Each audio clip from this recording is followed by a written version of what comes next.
In this video, I'm going to talk about master seals, second seals, and how promotion works. So when you promote for the first time, you can't promote into any class. When you use a master seal, you need to be level 10 or higher, and your class can change into specific other classes. So if we go to Celine, and we go to change class, and we hover over Vidame, you can see that she can actually turn into this with a master seal. And then if we go down to Sword Master, you can see that she can't because she needs Sword Fighter level 10. So your first use, your first promotion of a Master Seal will only be able to put the unit into essentially a specific class, right? In this case, Vidame.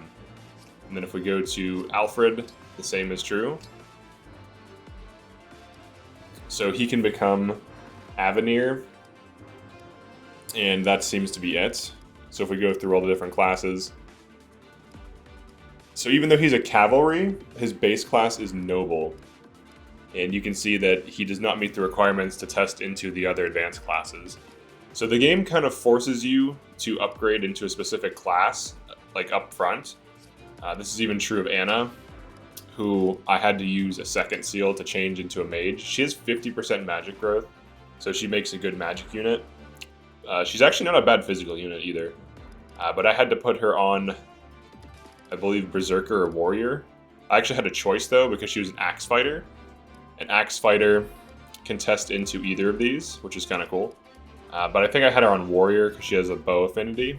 And she's actually a good warrior, but you have to use a second seal to change classes again. So this is how you break out of your class's mold. So Master Seals get you into your advanced class, and then second seals can change the unit to a completely different class. And then in order to change into those classes, you need the proficiencies for that class. So for example, if I wanted to make Anna a hero, she would need sword and lance or sword and axe proficiency.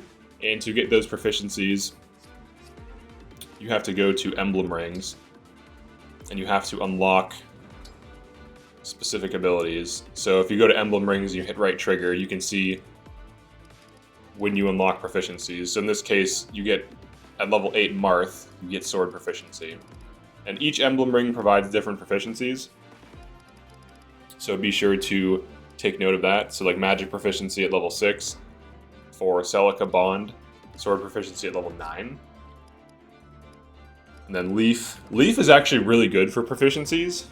He's actually insanely good. He gets you axe at level 2, bow at level 3, knife at level 4, staff at level 6, and then lance and sword at level 8. Like if you want a unit to be able to class into anything, just get your Leaf to level 8 and you'll basically be able to class into most things pretty easily. So he's fantastic for that. He's a pure utility type. His abilities are okay, but he's definitely better just to get that. And he also gives you build, which is kind of cool if you want to use that. So those are the differences between the Master Seal, the second seal, and your first promotion. Your first promotion will be kind of on the rails. Like you won't be able to just promote into some crazy class right out of the gate. You'll have to use a second seal. And you get 3 second seals on chapter 9, like before it. So you get around 3 Master Seals before then. So you can start putting units in different classes.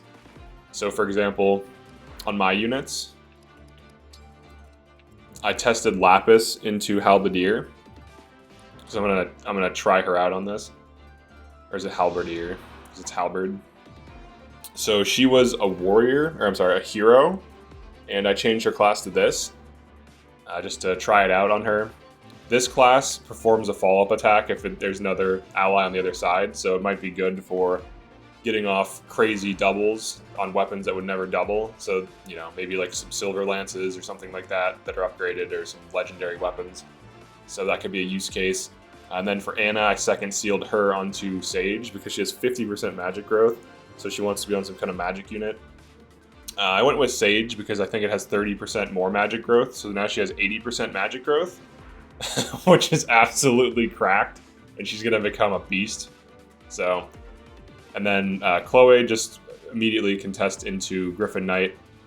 But if you wanted to get another unit in flying, you'd have to test them in using a Master Seal, and then use a second seal to test them into flying, assuming you have the proficiencies for the flying classes, which there's different flying classes.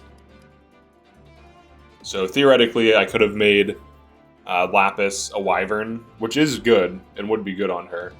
I think Lapis is actually a good unit because she has really high, like really good speed growth, and what she just needs are spears and good quality weapons, and she should be a potential carry.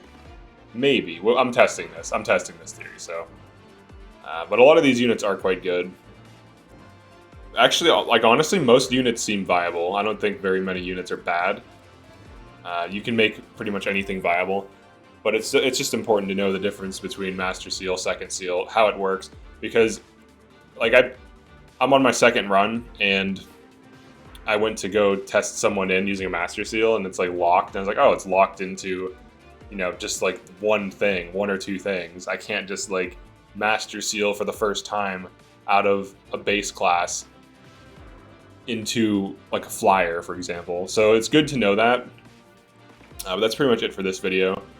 As far as money making goes, I think investing in Anna is huge, and the way to do it, this is kind of like outside of the topic of this video, but the way to get Anna to level up quickly is you do Jean's paralog after Anna's, and then you just put Micaiah on Anna and just have her heal a villager. You kill all of the map except for like one enemy, like a single enemy unit, and it has to be an enemy that can deal enough damage that when Jean or his dad heal the villager, Anna also can heal it, and then you just keep healing a villager, and then you get her to level 9 to 10 easily.